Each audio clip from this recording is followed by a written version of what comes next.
This is Good Life. I'm Dean Wilson. I'm so glad you've joined us today. We have a very special opportunity today. The Turner Foundation here in Santa Barbara is awarding 4 scholarships this summer. The first time ever, they're awarding the Patty and John Wilson scholarships. They're local young people that you're going to meet right now. Incredible young people, wisdom beyond their years, overcoming. I think you're really going to enjoy the conversations. So stay tuned. The Good Life is next.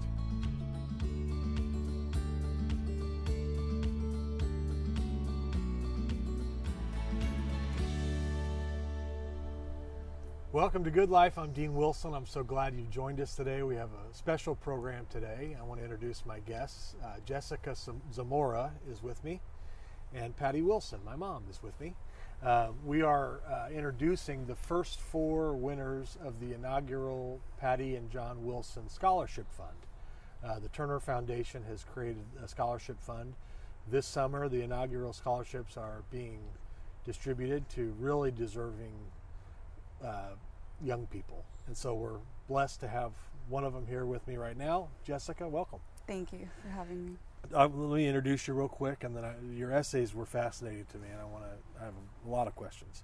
But you've been a student teacher, you've been a tutor, you've been a volunteer, you've been at Santa Barbara City College, and you're now at Cal State Channel Islands studying early childhood studies. You had a 4.0 GPA, and you grew up at you've been at the Lighthouse for a number of years? 15 years. You've been there 15 years? Yeah. Okay, so the Turner Foundation, for those of you who don't know, the Turner Foundation owns 2 housing communities on the west side. One is the Village and one is the Lighthouse, and so you've been there for a while. For a long time, yeah. Yeah, okay. So what I was really interested in is your passion for education and your passion for kids. And I want to read actually a couple sentences just to kind of by way of introduction. You said, well, the first sentence was, children have the brightest imagination of all of us. And then you said about your own story, you said, those born into poverty, like me, were lucky if they made it to the 6th grade. No one in my family had ever made it to high school, and I was looking at the same fate. Talk to us about that, because this is a powerful story, what's happened in your life. Yeah, so I wasn't born here in the United States. I was actually born in a very rural village in Mexico with a population about less than 1,000, so tiny village. And it was just not the same as here, where you're at least promised a high school diploma, where that is achievable for most people. And over there, I mean, it's lucky if you get into high school. That means you've got resources, that means you've got money, that means you've got something to help you out. And no one in my family had made it even until high school. My mom made it up until 8th grade, so she was the highest education in her family. And my dad made it to 6th grade before he had to drop out and start working, because that's what you have to do over there. So I just grew up in a place where I knew that education was something that wasn't just given for free for everyone. I knew that it can make such a huge change in someone's life and change the trajectory of where your life was going to end up. Those first few years of your life, whether you got a great education, even as a 5-year-old, what school you went to, what elementary school you went to, because schools were not created equal there or here. The school that I went to, you know, it was a school, but it was 2 buildings with about 40 kids to 1 teacher, so it was not a great ratio, but you got it because education was a valuable thing that you weren't going to turn down regardless of how great it was or not, because there were a lot of children who weren't getting it, and It's not required over there, so you're going to take it. You were going to take what you had, and you were going to try to fight and try to make it as far as you did. Right. So you came to the States at 7. Yeah, well, luckily, my parents have the same mindset, obviously, because I've learned from them that education is crucial if you want to do something with your life. So we decided to relocate, just leave everything behind and come over here just to get a better life. We came here with no resources, no one we knew, but it was better. It was a fresh start for me. I was able to make it through elementary school. junior high, high school, and even make it to college, which is something I never would have dreamed of Your had I parents stayed must over be there. just so happy. They've been on the journey with me, so I'm very happy. That's amazing. I mean, you're really a first generation, like, breakthrough person. Yeah. That's amazing. I want to read a couple other things that I read here. You said life is a race, and the finish line is the American dream. Luckily for us, there can be more than one winner. In a traditional race, all the players have the same starting line. Unfortunately, this is not true in the race of life. There are many factors that determine where you start in the race. That's a great point, because you started with challenges that a lot of people don't have. Right. What have you learned in this process as you've overcome, as you've broken out? You don't have a roadmap really you're following, you're making your own.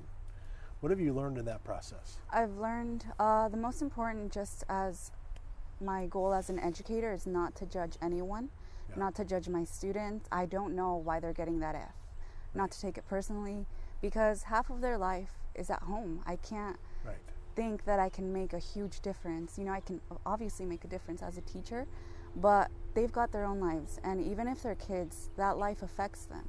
You know, especially in the West Side, they might be living through poverty, obviously, but also they might be on the brink of homelessness. You can't work if you're worried about not having a place to live. You can't work if there's 20 other people in your apartment. Some children don't even have a desk to work on.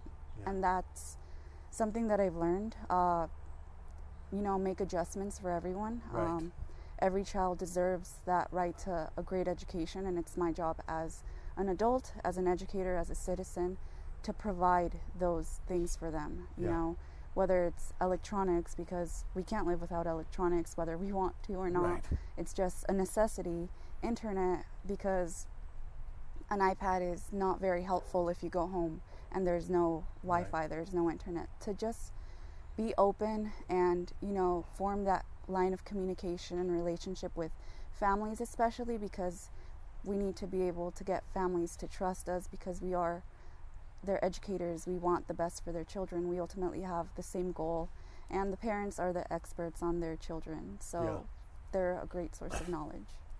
And so because of where you came from, you have a compassion for what some of these kids may be facing, which is a powerful thing to bring to the table as an educator. And by the way, you've got one of the best school teachers I've ever known sitting to your left. She spent a lot of time in those classrooms. So when you think about the future, and you think, I happen to think that teachers, in terms of impacting the world, maybe have the biggest opportunity. When you think about kind of your road going forward, what's your vision for being an educator? Yeah, so I want to obviously use the knowledge I have, my life, just to stay in this community, because I do know the students here. I'm lucky enough to live here, to have roots here, so I know where to go if I do need that extra help, because obviously it's great to use the community resources we have here, and they're abundant here. We have so many. So just be a teacher here. Use my knowledge to try to help every child. Just the fact that I know my community, I know where these children live, what they're going through, to just aid my teaching.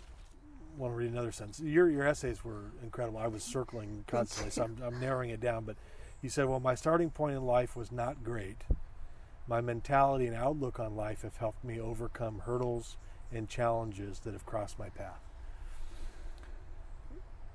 You could help a lot of kids overcome hurdles and challenges because you've done it, would you say?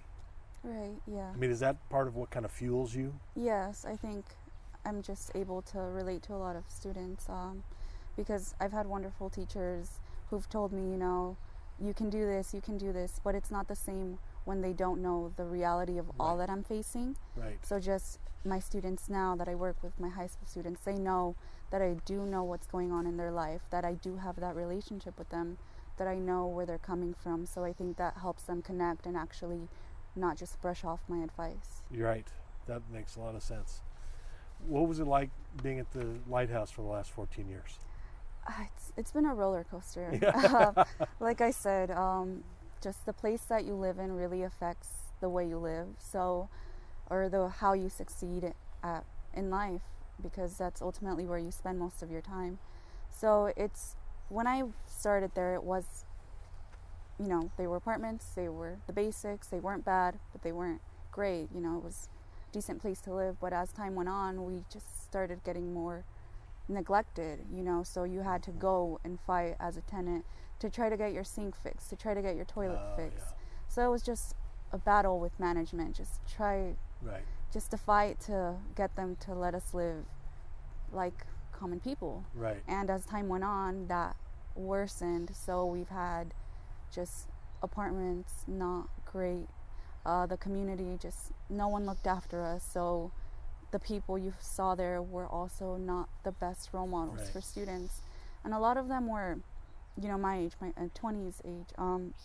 So when the kids were playing around, that's who they saw outside. So who are they going to look to? Right. If those are the type of role models, if those are the type of cool friends, older brothers, that's who they're going to look up to. That's who they're going to inspire to be. So just the fact that the Turner Foundation went in and saw us as an investment, not just as a property, but also as a community, as people, was great for our youth, because now they do have talented people there who value education, who are educated, who are striving for them to get that, and giving them the opportunities, the resources they need to get there. That's beautiful. So it's gotten better. It is. Good. We didn't tell her to say that, but thank you. That's good. That's good to hear. Well, I'm really impressed. Everybody, I heard a lot about you before you got here. Everybody was saying, you got to meet Jessica. You got to meet Jessica. So I'm glad to meet Jessica. Congratulations on what you've done. This is an amazing story. Yes. I'd like to have you back in 5 years, and talk about where we've been, because I can see the path a little bit in my mind that you're going to have a big impact on the world. Yes, you are. And so we're with you. Congratulations. Thank you. And God bless you as you go forward. Thank you. All right. Congratulations. We'll see you next time.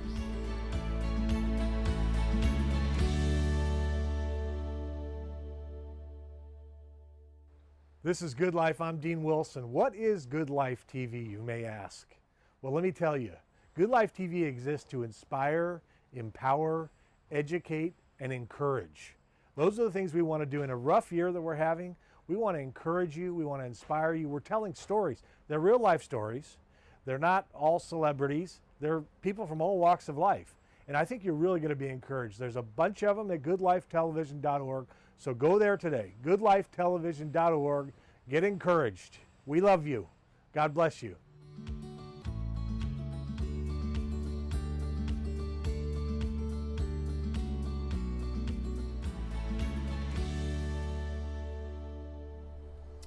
This is Good Life. I'm Dean Wilson. I'm so grateful you've joined us today. We have a special program today.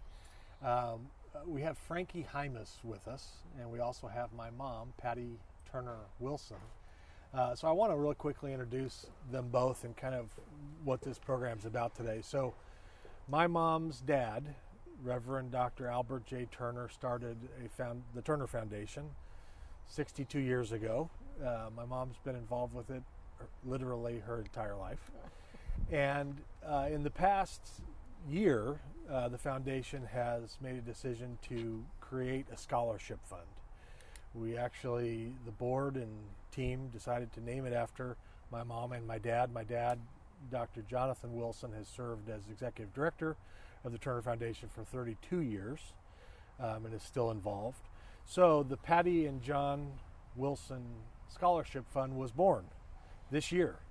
And this year, this summer, we're giving out the inaugural scholarships to 4 very deserving, wonderful young people. And the good news is, here on Good Life, you get to meet them. And so that's the purpose of the program today. So first of all, Mom, welcome to you.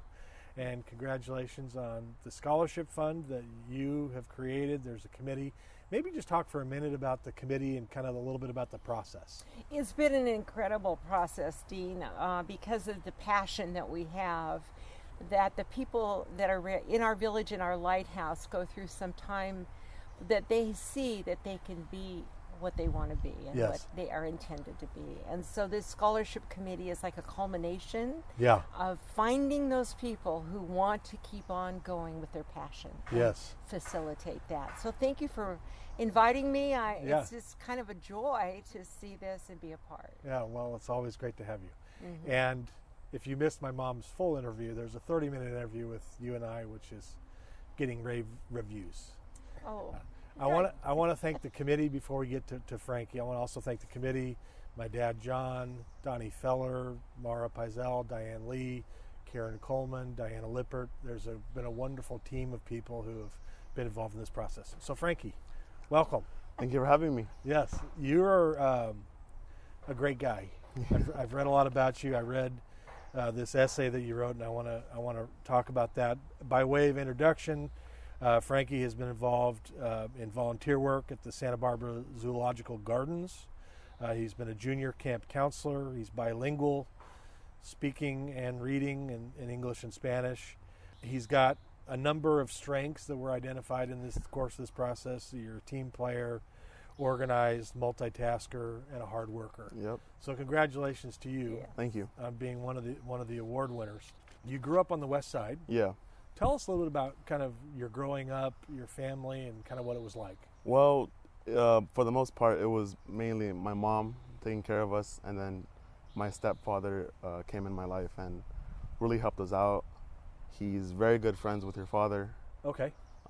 He has taken me under his wing and with cooking, with how to prepare food, what to deliver food, to do anything with involving food, and I really appreciate him for doing that. For Yeah. me. What's his name? Alex Magana, Alex. That's right. And did you grow up at the village then? Yeah. How many years have you been there? 18 years, You've been at the village for 18 my whole years? life. Yeah. Oh my goodness. Yep. So when we bought the village, the Turner Foundation bought the village in 2005, you would have been 3. Yeah. Wow. So you may have the longest tenure over there. You know it well. Yeah. What's it been like how have you liked the village? I've enjoyed it a lot. Have you? Were Yeah. you in the community center growing up? Yeah, I was a lot in there. I remember we would have Easter parties where Patty would talk about Jesus rising from the dead, and then we would Yeah. have our Thanksgiving dinners, our Christmas dinners, our school supplies. I really appreciate for everything that she's done for Oh, that's all awesome. of us. I didn't even realize you'd been there that long. Yeah. You graduated from Santa Barbara High, right? Mm-hmm. And now you're thinking you've got a passion for being a chef. Yeah. So I want to talk about this because I think this is fantastic. You're going to pursue your associate's degree in culinary, Yep. and you'd like to work as a chef. Yeah. And did that come out of your relationship with your stepdad? Yeah, it did. Tell me about your passion for food and cooking. He introduced me to it at a very young age, and I actually really like it. And he would always say, don't care what people think about what you make, as long as you care about it and you have passion towards it, everyone will enjoy what you do. Where does he cook? He works at Catering Connections. Oh, on the east side. Okay. Wow. You know, one of the things about food, we all need it. Yeah, and it tastes good. It's a good business. Yeah, And it tastes it is. good. And Yeah. good food. Yeah, I mean, you talk about the way to somebody's heart. yeah. I mean, That's that's soul pretty food good. right there. Yeah. So what is your favorite thing to cook? Pasta, easy, Oh. delicious. When can Everyone you come likes over? it. I'll come over anytime you guys want. What's your favorite pasta dish? Either pasta alfredo or pesto pasta. Pesto pasta. Yeah. Oh, that sounds, my mouth's watering. So you're going to go to City College. Yep. That's the plan, and that's part of what the scholarship Yep. is going toward, is to help you go to City College, get the equipment you need so that you can pursue. What is the next step from City College? Or how does it work? They have a culinary school there? Yeah, they do. So what would it look like? You'd be there for 2 years? Or? Maybe 2 years, maybe 3 years. If I want to continue there, then I would transfer schools from there. To a University. university to finish? Yeah. Okay. Wow. So Frankie, talk a little bit about post-college. Kind of what do you see as the road map? I see me opening up like a business, either a food truck in the morning, because I know a lot of hardworking people wake up around 4 in the morning. They don't have time to get breakfast. I just want like a little food truck stand where they can come, get quick breakfast, and go to work immediately. Yeah. And I know from past experience, my parents, they wake up 6 in the morning, 4 in the morning just to get to work on time.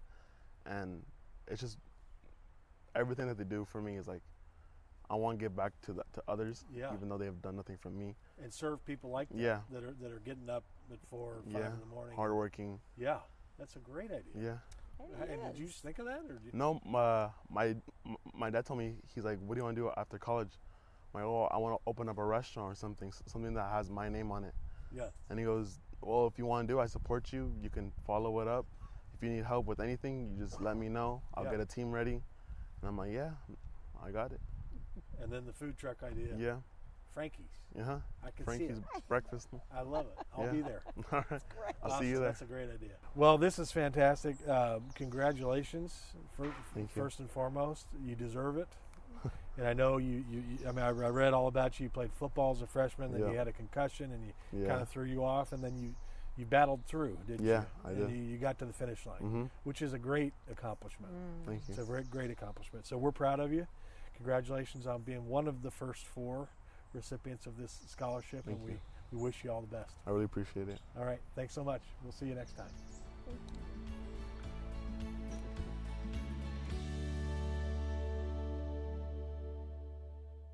This is Good Life TV. I'm Dean Wilson. We exist to inspire you, to encourage you, to educate, to empower. Go to goodlifetelevision.org right now.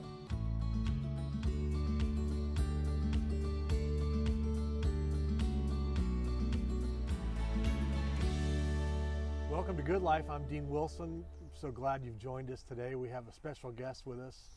Miguel Sanchez is with me, along with my mom, Patty Turner Wilson. The Turner Foundation is presenting 4 of the inaugural Patty and John Wilson Scholarship Award winners this summer. 4 very deserving young people are getting scholarships for their future pursuits. And so we have one of them with us today, which is Miguel. Welcome, Miguel. Thank you. I was reading about you, Miguel, and it's incredible. Thank you so much. The amount of certificates and awards and designations is amazing, including the California State Senate for Outstanding Leadership Award. There's too many to read, but it's impressive. You've left a mark where you've been. Miguel has graduated from Santa Barbara High School. He's been involved with the Multimedia Arts and Design Academy, the Linda Vega Dance Studio. He's done 400 hours of community service. He was in the Honor Society, Student of the Month, AP Honors Student, and he can do just about everything. Bilingual, he's done coding, photography, art, graphic design, and one thing that we're going to talk about in specifically is dance. You can do something I can't do, which is dance. First of all, talk a little bit about kind of your upbringing and kind of growing up at actually a Turner Foundation property called The Village, where you grew up. Talk to us about kind of growing up and your road up till now. All my life, since I was a small kid, I've lived at the Village, and I've been very grateful that my parents have brought me to the Village because it's a very helpful and just communal place to live and grow up in. And I feel like that's definitely made a huge impact in my life. Wonderful. Living there, because they're always helpful. They're always just there to help. And Nice. yeah, So it's been a good experience overall yes, living there. wonderful. And then experience. how was high school for you? High school was great.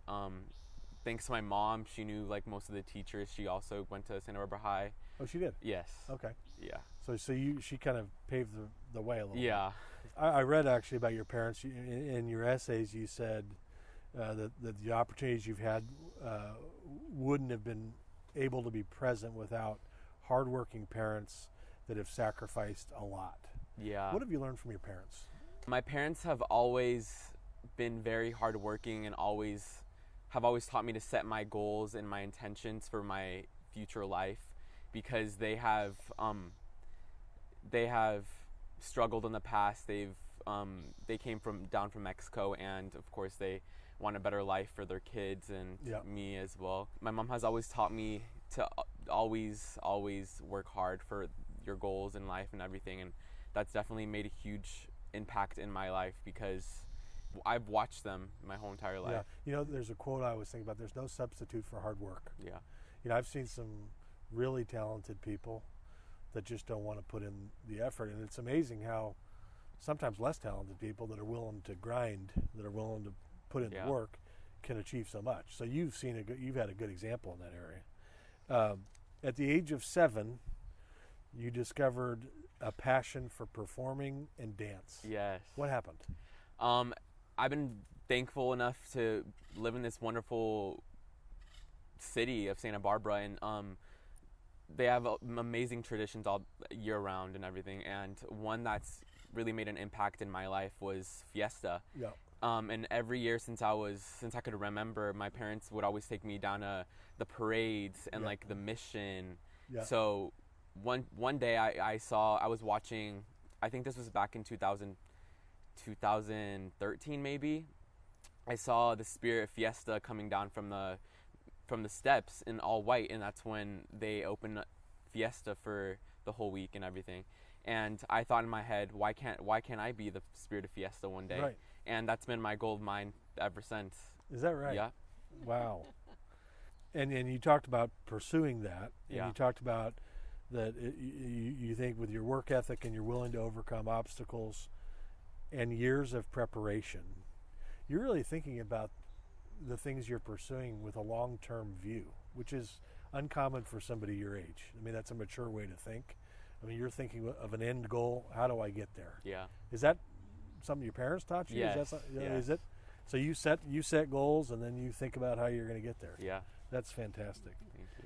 This is another quote from your essays that I thought was powerful. Life should not be focused on the win. It should be about the journey, failing and getting back up, because that will make you better and a stronger person for later in life. That is powerful. Thank you. The fact that that's in your essay and that that's something that you are thinking about is unbelievable, because most people think about life as a destination. When I get here, I'll be happy. When I do this, I'll be happy. When I get this amount of money, I'll be happy. They don't think about it in the journey, as a journey. The fact that you're thinking about life as a journey is incredible. Is there anything you want to say about that? How do you think? How did you have that thought? My parents and my family, coming from Latino descent, they've always worked hard. They've always had goals in mind, and it's not always been pretty. Right. Living in, of course, I'm thankful for living in Santa Barbara, but there's always struggles. There's always work that you have to put into things that you want to do later in life, and that's always been That's their perspective they've given you. Yes. You know, it's the fact that you're talking about failing and getting back up. Sometimes I wish with young people, we need to prepare them for failure. Yeah. Because, you know, if you try to do anything in life, you fail. Without failure, there isn't a. And people who don't fail, I'm concerned about, because that means they're probably not trying much, right? Yeah. And the fact that you're thinking about failing and getting back up, I mean, that's a lesson that we all need. Yeah. So that's a wonderful And thing. I wrote that quote because I've been trying out for Spirit of Fiesta the past 3 years. Yeah. And it's always been a girl that has always won. Yeah. That's been in the tradition, and I'm trying to Break through that. You're going to get there. Yes. If you're watching, Eric Davis, who do we need to talk to? We'll get you. We'll get this done. Yes. Believe me, we'll get this done. You need to do this. Okay, I will be your champion. Your whole perspective, I mean, in terms of reaching goals, overcoming, is so powerful. So I learned reading your essays, and that's amazing to me as somebody at your age has that kind of wisdom. So Thank you so much. So this is not just about achievement. You've achieved a lot, but you also have a lot of wisdom, and wisdom goes a long way. So congratulations. Thank you so You're much. going to go far. Stay in touch. Don't forget the little people I won't. when you get there. Miguel, congratulations. Great to Thank have you so much. We'll see you next time.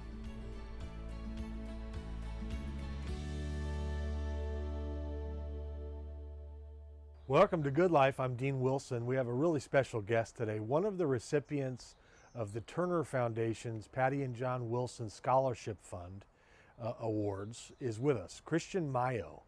He's got a great story. He's an overcomer. He's a pioneer.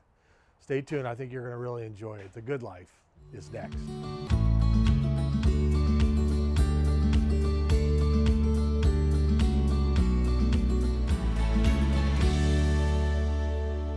Welcome to Good Life. I'm Dean Wilson, and I have a really special guest with me today.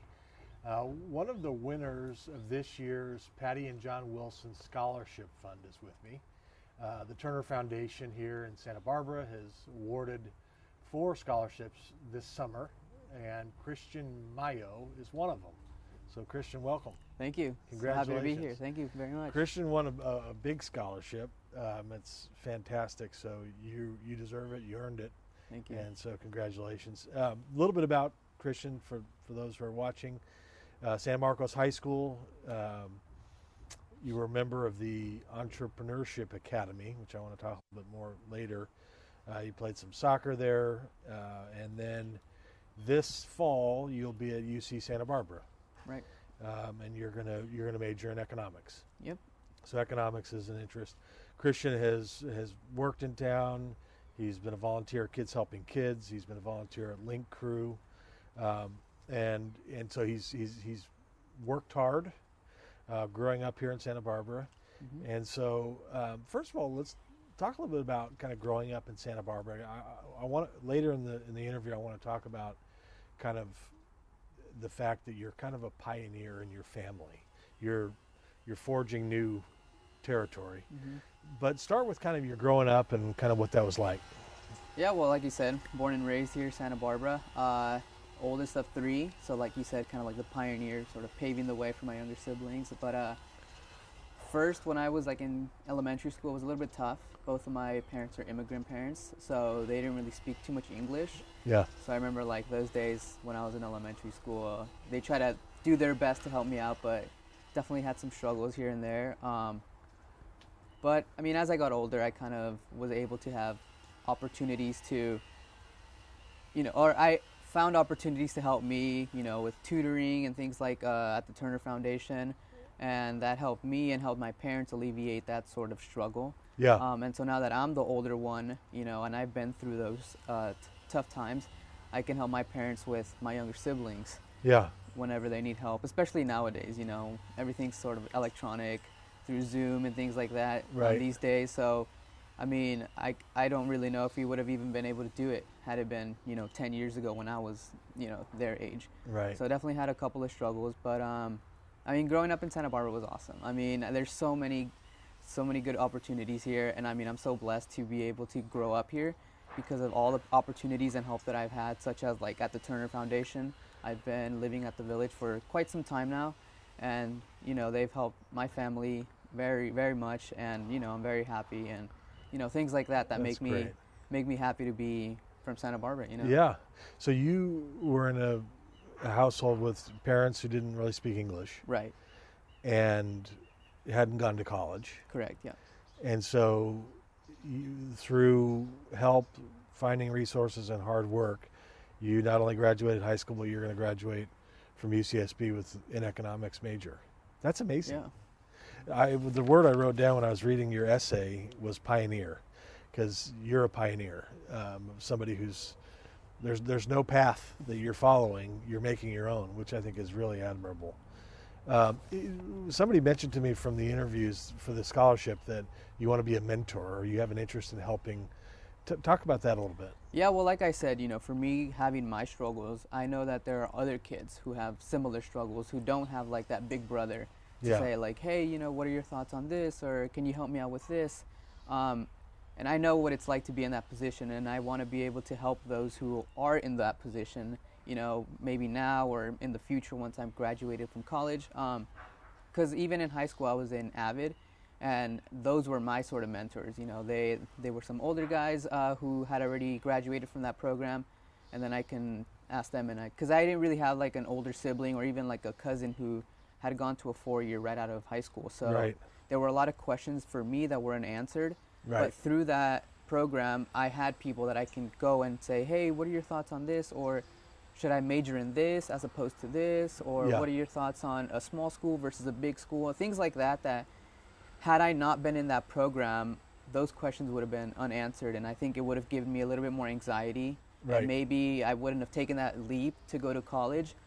And so for me, I kind of want to be that big brother to other students. I feel like a lot of students need that, and I think it should be something that they should have, because college is it's a big deal, Right. and especially for those students who don't have that person. I know that they're probably feeling the same way that I felt, which is like, oh, I don't know if this is for me. I don't really know anybody who's been through that path. So Yeah. to be able to be sort of a mentor to those students would be awesome, and hopefully in the future I could be that mentor for some students. That's fantastic. You talk about in your essay that when you were growing up and you thought about what you wanted to be when you grew up. One of the things was you talked about owning your own business. So you had an interest in business pretty early. Yeah, I don't know. I feel like people always say like you kind of have like this entrepreneurial mindset. Yeah. I kind of had that like pretty early on, kind of just having these crazy thoughts of like, maybe I want to do this, no, maybe I want to do that, or own this type of business as opposed to that. And then when I got to high school and I kind of heard about the Entrepreneurship Academy, I was like, oh man, like this is for me, this is where I Right. want to be. And I mean, it's definitely still something that I would in the future maybe want to pursue. I've worked at a couple local businesses, so I kind of have an understanding of what it's like to be in that sort of arena, and it could be difficult. Also through my Right. classes, I learned that the first couple years is very, very difficult. It could be either go super well or it could go super bad. Right. And so it's something that I didn't really know as a kid. Right, as a kid, you just kind of assume that you just start a business and then you're going to be successful, Right. but it's not Right. really like that. I think Right. that being able to go through the Entrepreneurship Academy made me realize that it's a big risk. I think the main thing for a business would be risk. Would you be able to manage that? Would you be able to kind of go a couple years without a salary to be able to grow your business? If I were to be in a position where I can start a business, then absolutely, I think Yeah. that would be great. But we'll take it, one step at a time for Yeah. now. Well, keep dreaming. Yeah. Don't stop dreaming. You talk about this scholarship kind of and how it's helping you to pursue your education because obviously there's a lot of expenses involved. Talk about that a little bit, kind of what this scholarship means to you. Well, when I was in San Francisco, in high school, I kind of thought, oh, you just pay for tuition. There's a couple little other expenses. But then once I got to San Francisco, I was like, whoa, like it's a lot more Right. complex than that. There's housing, like meals, and like transportation, little things like that I never really realized. Mhm. And then so once we were there were a lot of expenses that we still needed to pay, and we were kind of scrambling for money. And I was already at the school, and it was such a tough position to be in. And after a while, we just started to say, like, we got to look for other ways. And once I heard about this scholarship, I was like, oh, like it's a no-brainer. I have to apply. And so for me, I think to help my family, because like I said, I'm not the only Right, child. There's right. 2 other siblings. There would be times where my parents would be like, oh, like we couldn't get them this because we have to pay for some expenses, because it's a lot of money. And Right.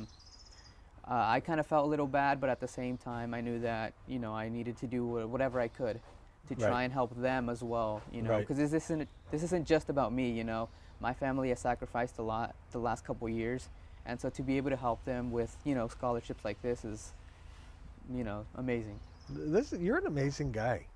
We need to hire this guy. So when you come back, you just don't forget about us. I will. Don't forget about the little people. Alrighty. You said here the scholarship will help with achieving both my life goals by allowing me to focus solely on my classes and keeping a good academic standing, and not having to worry about how I will pay for college expenses. That's wonderful. You said in here, and there's so much in here that stood out, but you're real clear for somebody your age. You're real clear about what you want to do, which I think is mature. You want to graduate from a 4-year, you want to get a well-paying job, and you want to give back to the community. That's amazing clarity for somebody your age. Talk a little bit about that. I mean, I didn't really always have that clarity, but I think having struggles that I went through when I was a kid, it sort of gave me that, oh, this is really what I want to do, because I understand how big of an impact it can have on people's lives. And I mean, my parents were always pushing me to be like, be the best that you could be, and for me, business and economics was always like my sort of interest in school. It's always been like where I find, my niches, I guess you could say. Yeah. And so for me, it's like, if I can graduate with that degree, find a well-paying job here in Santa Barbara, I mean, I would love to stay here Yeah. for the rest of my life. I mean, I mean, what Yeah. else can you ask for? I mean, Right. and then while giving back to the community, I mean, Yeah, that's awesome. nothing better. You said in here, growing up in a low-income community, I didn't see many people who were like me that had jobs that I wanted or who went to schools that I wanted to go to. And so that motivated you. And you talk about the struggles. You actually say these struggles helped me to stay motivated. Right. So you kind of turned your struggles into motivation. hmm Yeah, I mean, you know, you always kind of had to say, like, you know, you got to put on for your, you know, I don't know, I guess like my neighborhood, right? You know, Yes. I want people to kind of be like, oh, look at this guy. If he made it, I can make it. Right. Because I didn't have that person to be like, oh, look at this guy. He was able to graduate from so-and-so and he's working at this place now. So I kind of, even if they don't really know me, but if they know Right. of me, they say, oh, I knew this guy when he was, you know, in elementary school. And if he made it, why can't I? You Yeah, know? and you say, having gone through hard times in my childhood, I always kept myself motivated. But one of the interesting parts about this is, whatever you end up achieving, wherever you end up, is you're going to relate to people that other people can't relate to, Right. which is also a powerful opportunity in terms of when you know, coming from where you came from. You know, there's a unique opportunity there, which will be exciting to see what happens. Right. Yeah. Well, this is fantastic, Christian. I'm honored to meet you. Congratulations on a significant scholarship. We wish you well, and it's a pleasure to have you on the program. Thank you. Thank you so much. Thanks for coming. Thank you. We'll see you next time.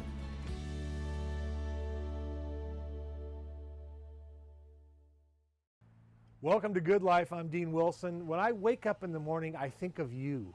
And I think of how can Good Life TV inspire you, encourage you, motivate you, empower you? Because in a rough world right now, that's what we need to do. We need to stick together. We need to dwell on good things. We have 86,400 seconds per day. What are you dwelling on? Well, at Good Life TV, we want to help you dwell on the good stuff. Go to goodlifetelevision.org right now. goodlifetelevision.org. We'll see you soon.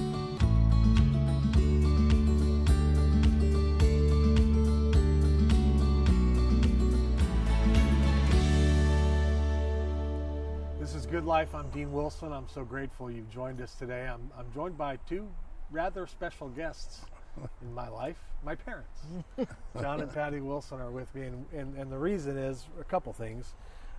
One is the Turner Foundation, which has been around for 62 years, the first 30 of which was run by the founder, who is my mom's father, Reverend Dr. Albert J. Turner. And then for the last 32 years, my dad's run the foundation. And so I wanted to say, you're kind of semi-retiring. You're kind of moving into a new role as Executive Director Emeritus.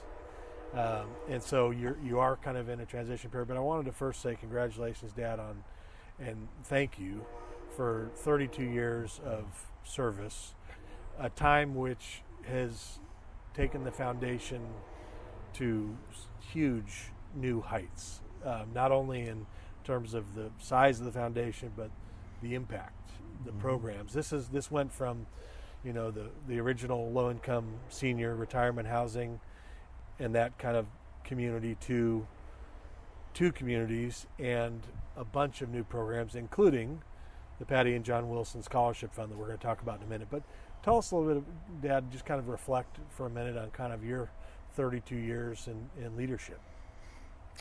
Well, it was really started by my mom, who I told her, I said, Mom, I need a car. And she said, get a job. And so I went and interviewed at the Rose Garden Village for a job as a busboy and dishwasher. And I got the job. Mom Turner started me that very day. And then Patty and I met. She was a waitress, and so It's in Riverside. yeah, I was in Riverside, and that's how we met. I not only got a car and got a job, but I got a wife. What a deal. What a deal. So from busboy to chairman of the board. We could write a book about that. Yes. So over the last year, Mom, we've started in your honor, and it wasn't a decision you made, but others, including the board, made a decision to name a scholarship fund after both of you for not only 32 years in executive leadership, but Mom, you've been involved in it your entire life. And so we have the Patty and John Wilson Scholarship Fund now. This summer, we're giving out the inaugural awards to 4 incredible young people. Yes. Talk about this scholarship fund and what excites you about it. Well, I really get excited. Having been in education, I always thought it was an exciting moment in the life of my children's students to be able to give them a note at the end of the year that says, I see this in you. Keep going, even in kindergarten. I gave them a gold envelope that said, please read this when you graduate from high school. And in that envelope was, don't stop. I've noticed how much you love to sing, to dance, to read stories, to perform. Keep on. And so why I'm so excited about this is that I have been involved in the village and the lighthouse and its entire entity. And I've run into so many people, so many kids, that I saw things in them that I knew if they were developed and they were given support, that they could become the things that God intended them to become. And so now we've got it organized. Yeah. And now we can reach into the lives and the families of not only in the village and the lighthouse, but in the community. Yeah. When you run into somebody that says, I don't think I'll go, I don't know, I'd love to be this, but I can't. Yeah. You can say, but you can. Let me talk to you some more. Right. And so this has really been a culmination of many years of a dream. Yeah. And to hear the stories that you hear about these scholarship award winners on our program today, it just thrills your heart that even though you don't see these people every day, that there's a work going on and there's desire in the families, and they're seeing it from our staff. They're seeing it from Westmont College interns. They're seeing from people in the community coming and saying, hey, we support you to become who you were meant to be. Yeah. And so for me, this is like a gift for me to be invited to come to this program, because I have been involved with an amazing team on the scholarship committee who take very seriously the awards that we're giving to these amazingly capable young people. I'm so impressed.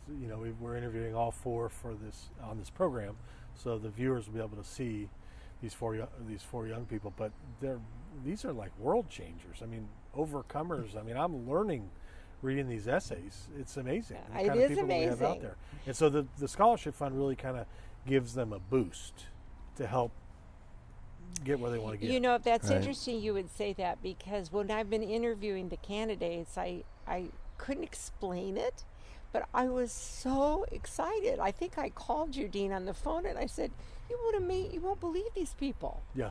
They're amazing people. And so you've gotten to, now we've got 2 really Yeah. Yeah. excited things. Yeah. That's wonderful. It's been a great journey, and it's not stopping, Dean. No. We look forward to meeting more and more young people who need encouragement Yeah. and who are willing to do the job and to work hard, but have support to help them through. So we're an open door Yeah.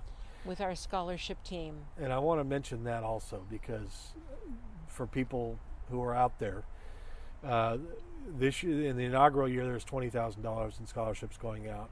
We want that to grow Absolutely. in the coming years. This is a long-term thing. The Turner Foundation has made a commitment, and if you're out there watching and you want to help us, put your shoulder to the load with us, we could do more. And so I wanted to throw that out there to people who may have an interest in investing in young people, because that's really what it is. It is. And there may be people in our listening audience that don't have kids or grandkids, and they'd love to see young people grow and become and do and be successful in this world, not because of the money, but because they're doing who they were designed to be. Right. And so I challenge our listening audience, if you're interested in this, there's a way that you can come and be part of it. And I'm excited just to be part of the team and to be able to watch this over many years. I wanted to congratulate my husband on 32 years.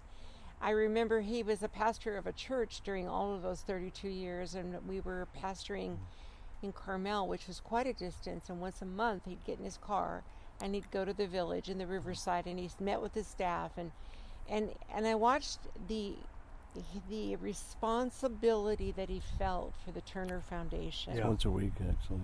And yes, so I know that he just needs to hear from me that I was there, and I'm grateful for what you did. And my dad was right when he said, "That's the guy you're supposed to marry."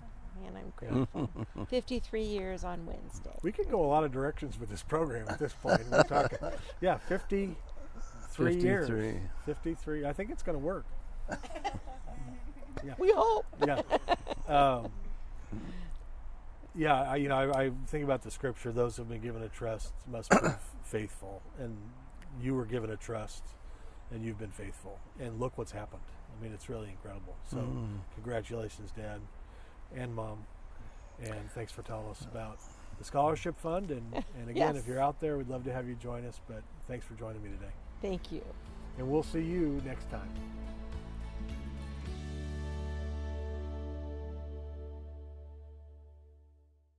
If you like what you just saw, there's a lot more at goodlifetelevision.org.